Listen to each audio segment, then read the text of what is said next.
Baron Corbin lost his Money in the Bank briefcase, we were like, oh, he's in the doghouse. Cena's gonna screw his day up at SummerSlam. And I don't know if the WWE thinks that getting 10 minutes of offense with just 10 minutes of straight offense, just beating the crap out of Cena, means that taking 1 AA is not going to hurt you. I mean, is not going to hurt you in the long run. Like, it's not a burial because you got that 10 minutes of offense. But no, okay, if you're not getting buried, you kick out of that first day.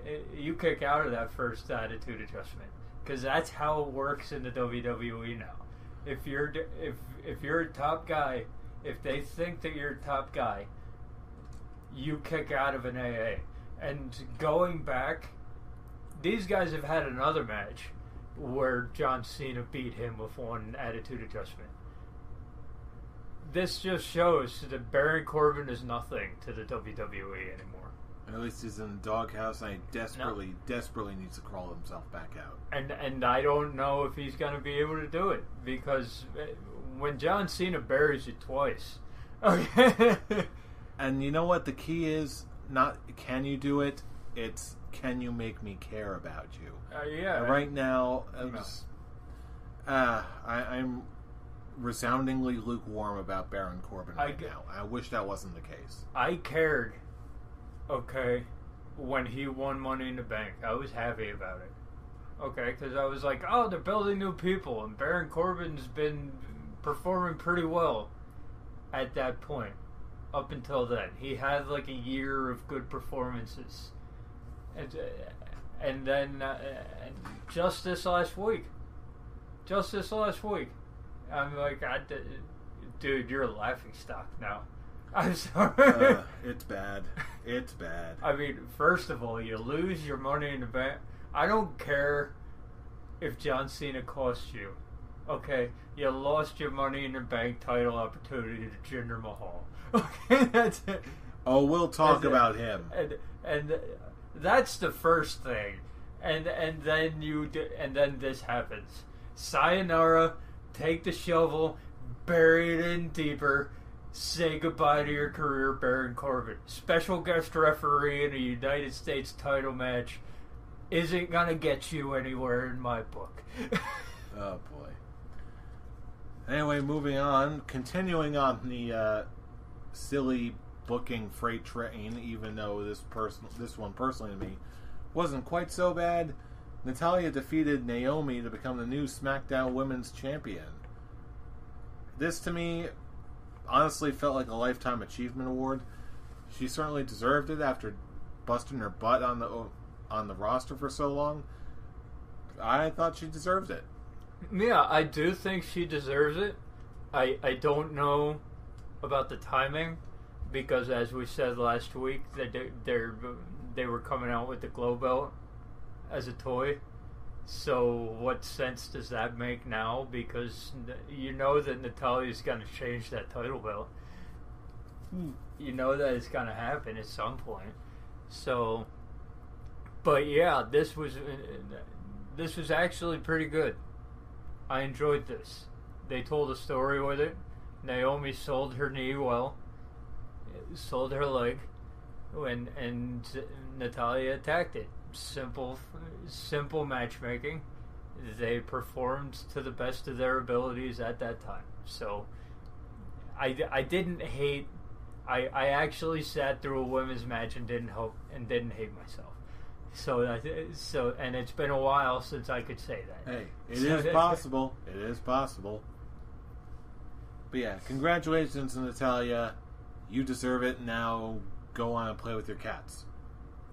Yeah, and that's not even an insult. I like cats. Yes, and this thing with Carmella, we'll see. I honestly hope they go for like a slow burn with this. Just when people are starting to zone her out, that's when she strikes and something crazy happens. But hey, lots of narrative potential there. We'll see how it goes. In the meantime, we get the exciting showdown of Big Cass beating the Big Show, and Enzo in a cage on a pole match. This was the drizzling shits. This was horrible. Okay, I'm sorry to Big Cass that you're out for 9 months. I'm not. Because I'm not gonna be that dick. I'm not gonna be the. I don't wish injury upon anyone. Okay. I'm not wishing injury upon him. I'm just seeing the narrative potential of writing Big Cass off TV while he's taking care of this injury, and especially during a match with his hated rival Enzo Amore. Yeah, but as for this match, okay, it didn't need to be here. I get that you want to give Big Cass a singles match on a big pay-per-view to prove himself, okay, but holy shit, man. This was dull. This was boring. Sorry, Cass. I mean, you had potential there for a minute. Okay, when you were just throwing people around, as any big guy should. Okay, but you can't go up against the big Cass and the Big Show. Big Show can't move around like he used to. Okay, and the storyline with the broken hand, I don't care. And the crowd didn't care. Okay, Enzo Amore is in the ring, and whether you like him or not, the crowd normally gives a shit. This is Brooklyn.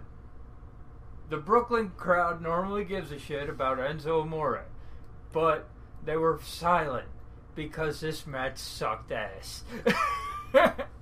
Yeah, and even just the end where Enzo oiled himself up and climbed through the cage. It was funny, and then you realize that what's he gonna do?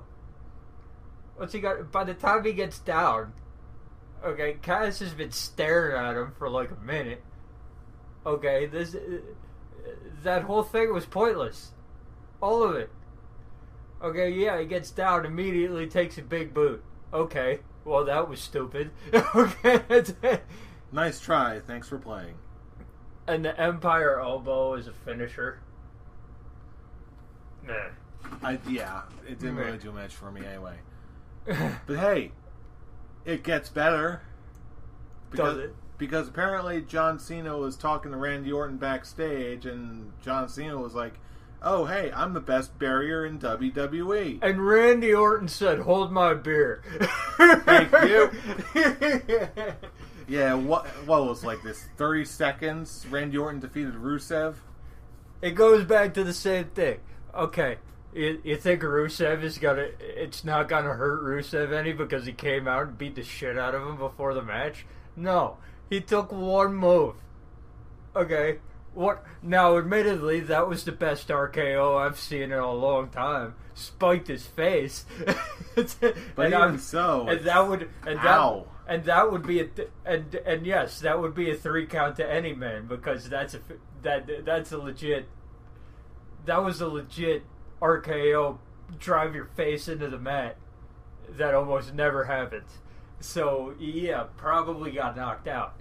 But oh boy, but poor Rusev. Yeah, Rusev might be deader than Corbin at this point. Which is a real shame, because I legitimately like Rusev. Yes. You just need to come up with something to do with the poor guy. Rusev crush underground because he can't get out from the grave that Randy Orton buried him in. Oh boy.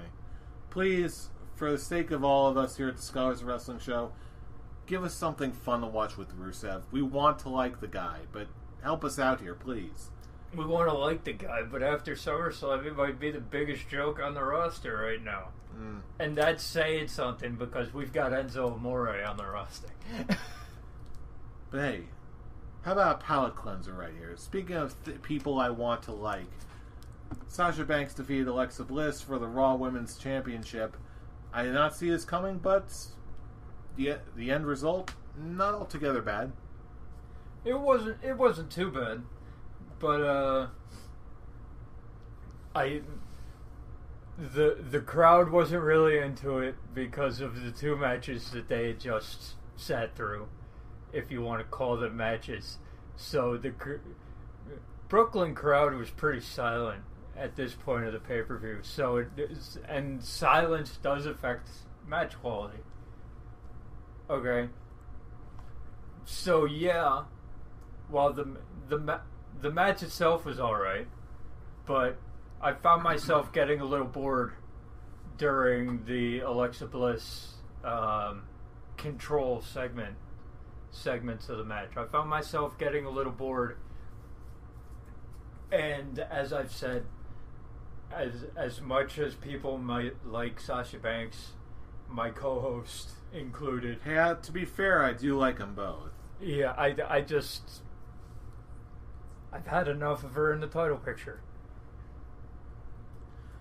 But if it gets to the point, if we're finally getting that Sasha Banks heel turn, especially with the way she's been snubbing fans recently, if this is the catalyst for that, fine. See where it goes.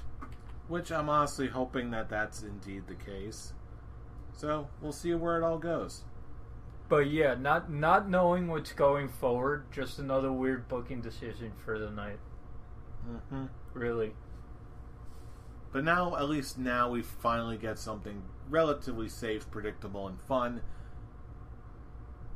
The Demon King Finn Balor defeated Bray Wyatt in a battle of I'm spooky. No, I'm spooky. I'm scarier than you. No, I'm scarier than you. And Finn Balor wins. The match itself was good. I liked it. But there was no drama involved. Because everybody knew that Finn Balor was good. As soon as the Demon came out, come on, man. As soon as the Demon comes out, you know who's going to win. Because it's the Demon. Okay? They're going to treat the Demon like the Undertaker. Like the Undertaker at WrestleMania when he was unbeatable. Okay? Anytime the Demon comes out, you can almost guarantee a Finn Balor victory. I'm calling it right now. That's where they're going to go with this. And also, Bray Wyatt won on Raw. So, yeah, while the match is good, when there's no drama involved and you know exactly what's going to happen, okay, it affects my enjoyment of the match. Mm-hmm. So while it was good, there was nothing to this. Really. It was a very paint-by-numbers match, which after the craziness of the rest of the match, of the rest of the night, rather, I actually found myself kind of craving something like this. But like, I got exactly what I anticipated. I was not totally disappointed. And the whole thing, I was expecting a little more. I mean, really? like, it's the Eater of Worlds versus the Demon. And you're going to give me a normal one-on-one singles match. No frills. Yeah, the entrance was great. When is it not? But other than that, it was just a normal one-on-one match. And Finn Balor was pretty much kicking Bray Wyatt's ass most of the time. Mm-hmm. So, yeah, well, my expectations were pretty high, admittedly, because it's Bray Wyatt and it's Finn Balor. I expect a lot out of them, and they didn't hit what I wanted. Fair enough. That part I can definitely see, even though I still enjoyed the match. Yeah, it's still enjoyable, but it was a good match. It's not like I'm sitting here, it's boring, get it out.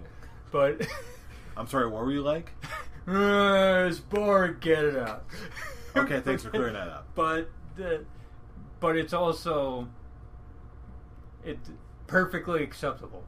Other than that, but for a Bray Wyatt Finn Balor match, perfectly acceptable is below par. Fair enough. Anyway, moving on to what I consider to be more of the good stuff again. We've got Dean Ambrose and Seth Rollins defeating Sheamus and Cesaro for the Raw Tag Team titles. We got new champs. Yeah. This is another one where, yeah, you pretty much knew who was going to win the whole time. You knew it was going to be Ambrose and Rollins, but there was some drama involved. because it's his own